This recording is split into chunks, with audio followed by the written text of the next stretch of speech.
आज का वीडियो देखने के बाद आप मेरे और आपके परिचित फल नारियल को बिल्कुल अलग नजरिए से देखेंगे। हाँ, नारियल की खेती के बारे में आज कुछ ऐसे अनोखे दृश्य हैं जो देखने के बाद आप नारियल को एक बार फिर से नई नजर से जानेंगे।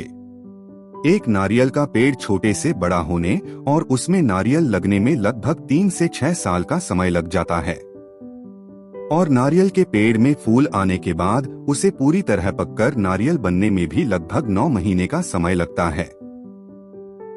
हालांकि नारियल के पेड़ की एक खास बात यह है कि एक ही फूल के गुच्छे में नर और मादा फूल दोनों मौजूद होते हैं।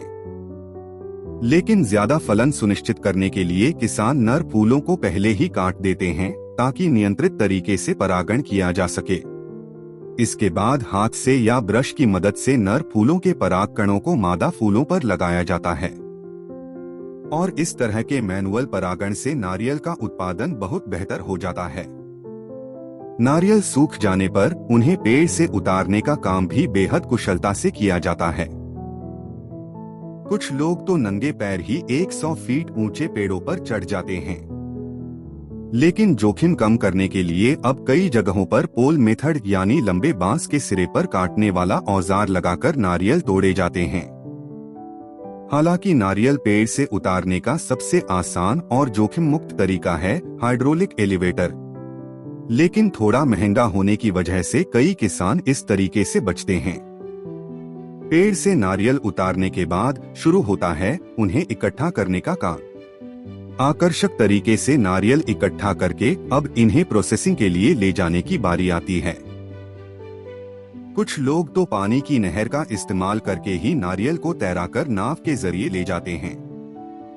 इससे समय और खर्च दोनों बच जाते हैं।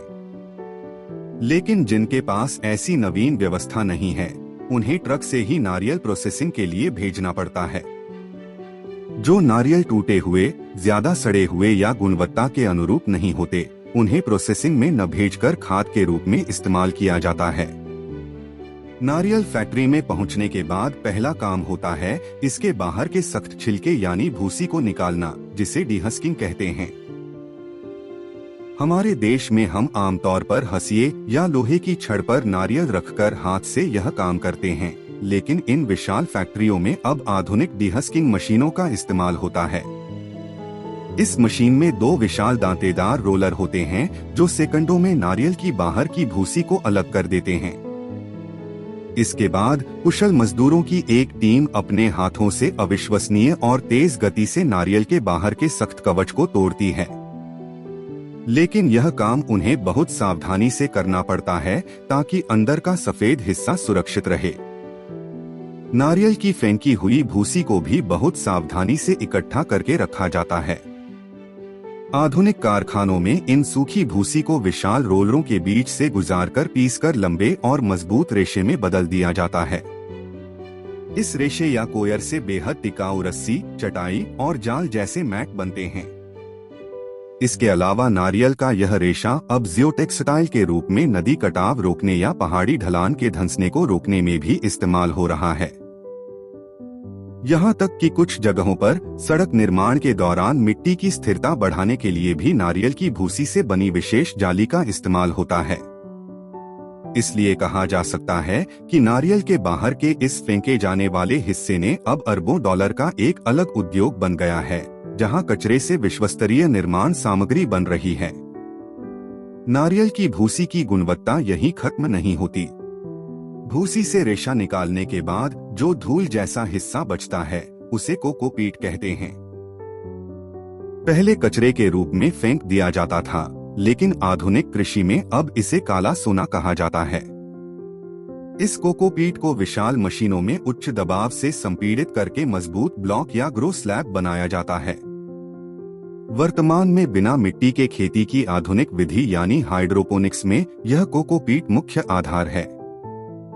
ग्रो स्लैब की खासियत यह है कि यह अपने वजन से 10 गुना ज्यादा पानी सोख सकता है और पौधे की जड़ों को पर्याप्त ऑक्सीजन भी उपलब्ध कराता है।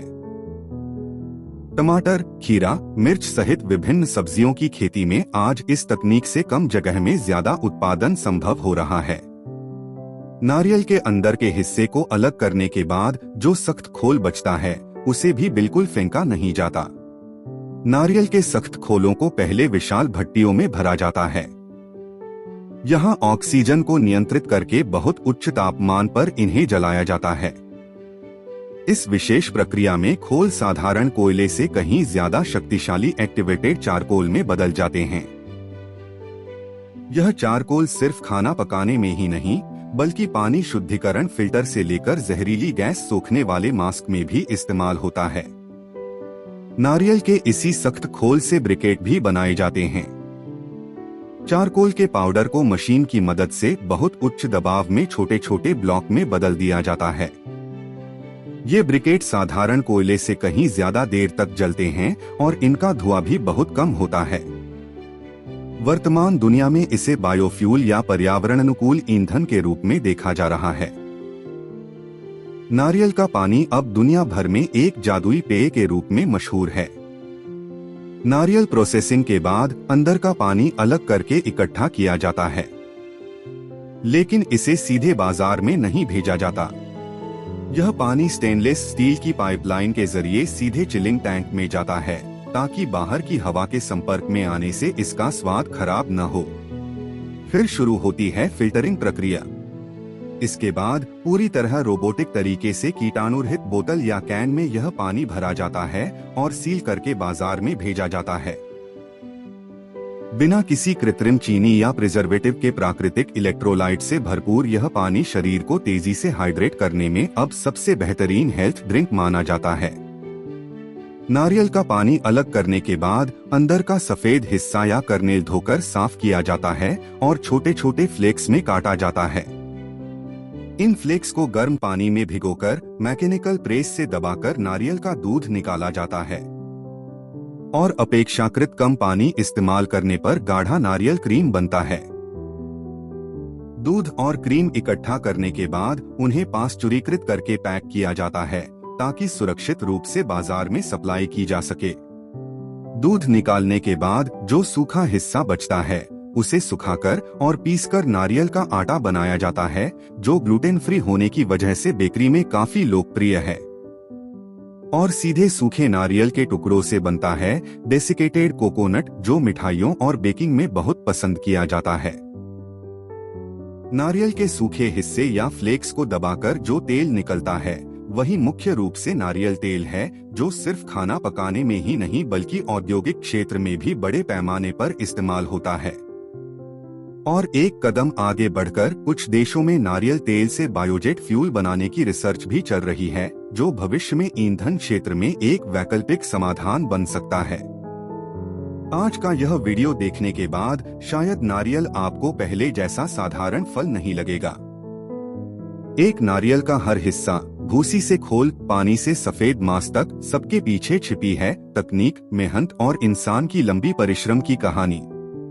बागान से फैक्ट्री और वहां से विश्व बाजार तक, यह पूरी यात्रा ही नारियल को सिर्फ खाने की चीज नहीं बल्कि एक पूरा उद्योग बना चुकी है।